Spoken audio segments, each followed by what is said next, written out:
कुछ कहानियां किताबों में लिखी जाती हैं और कुछ खून, आंसुओं और बलिदान से। रविंद्र कौशिक की कहानी भी कुछ ऐसी ही है। उन्होंने अपना घर परिवार सब भारत में छोड़कर दुश्मन देश में नई पहचान और बस एक मकसद के साथ रहे। आज उन्हीं के उस बलिदान के बारे में मैं कुछ बताने आई हूँ। नमस्कार, मैं निमिषा अग्रवाल आपका स्वागत करती हूँ एसएनडी मीडिया पर। रविंद्र कौशिक, जिनका जन्म हुआ था 11 अप्रैल 1952 श्री गंगानगर, राजस्थान में। उनके पिताजी का नाम जे.एम. कौशिक, वो इंडियन एयर फोर्स में एक ऑफिसर थे और उनकी माताजी अमला देवी का देहांत हो गया था 2006 में।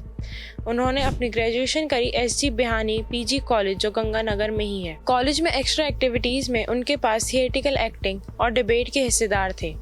जब 18-19 साल के बच्चे अपने जीवन को आगे बढ़ाने की सोच और नए नए आइडियाज बनाते हैं, तब उन्हें रिसर्च और एनालिसिस विंग यानी कि रॉ में गवर्नमेंट द्वारा उन्हें शामिल कर लिया गया था और उन्हें दिल्ली ले जाया गया। वहाँ पर उन्होंने 2 साल तक ट्रेनिंग दी गई एज एन अंडरकवर एजेंट। उन्होंने उर्दू भाषा सीखी, एक मुस्लिम की तरह रहना सीखा। जब उनकी ट्रेनिंग ये पूरी हो गई तब उन्हें पाकिस्तान भेजा गया। ये बात है 1975 की, जब वो बस 23 साल के थे। आप एक बार खुद सोचो, कोई इंसान जो बस 23 साल का हो, एक ऐसी जगह भेजा जाए जहाँ पर वो किसी को नहीं जानता, अपने देश बदल कर आया, घर छोड़कर एक नई आइडेंटिटी के साथ रह रहा है। और उसे ये बात भी याद रखनी है कि वो किसी को भी पता नहीं लगने दे अपने बारे में, नहीं तो वो वहीं उसी टाइम मार दिया जाएगा। अब रविंद्र कौशिक को वहाँ पर एक अंडरकवर नाम के साथ भेजा गया। वहाँ पर उनका नाम था नबी अहमद शकीर। उन्होंने वहाँ पर पहले कराची यूनिवर्सिटी ऑफ पाकिस्तान में एडमिशन लिया और वहाँ पर अपनी LLB पूरी करी। उन्होंने अपनी आइडेंटिटी छुपाते हुए पाकिस्तानी आर्मी ज्वाइन किया as a clerk in accounts department और एक लोकल लड़की से शादी करी जिसका नाम था अमानत। उनके साथ उनका एक बच्चा हुआ, पर वो 2012 में ही मर गया।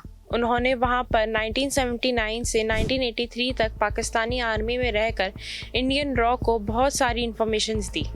राजेंद्र कौशिक को हमारे former prime minister Indira Gandhi ने द ब्लैक टाइगर के नाम दिया था।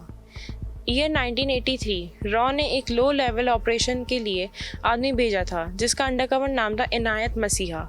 ये उन्होंने कौशिक के पास भेजा था, लेकिन मसीहा joint counter intelligence bureau of Pakistan यानी कि ISI के द्वारा पकड़ा गया और जिसकी वजह से कौशिक के अंडरकवर एजेंट होने का पता चल गया।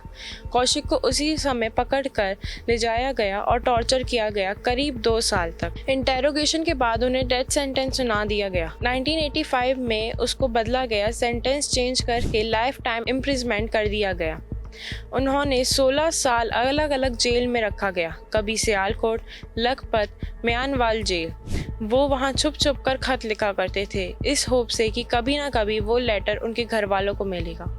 उसमें उन्होंने अपने टॉर्चर और उनके साथ जो बिहेवियर किया गया पाकिस्तान के द्वारा वो लिखा था। उन्होंने अपने एक लेटर में लिखा, क्या भारत जैसे बड़े देश के लिए कुर्बानी देने वालों को यही मिलता है। उनका देहांत होता है नवंबर 2001 में पाकिस्तान के म्यानवाल जेल में हार्ट डिजीज और ट्यूबरक्लोसिस की वजह से। कौशिक की फैमिली ने बताया, इंडियन गवर्नमेंट ने उन्हें बचाने के लिए कुछ भी नहीं किया और वहीं मरने दिया। इंडियन गवर्नमेंट ने उन्हें पहचानने से भी मना कर दिया।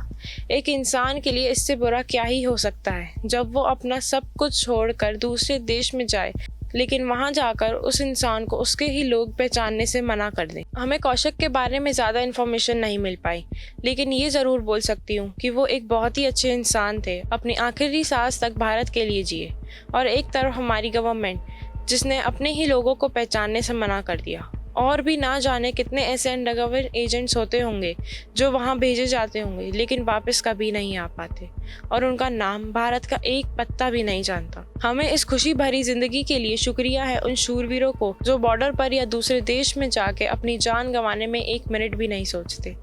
धन्यवाद।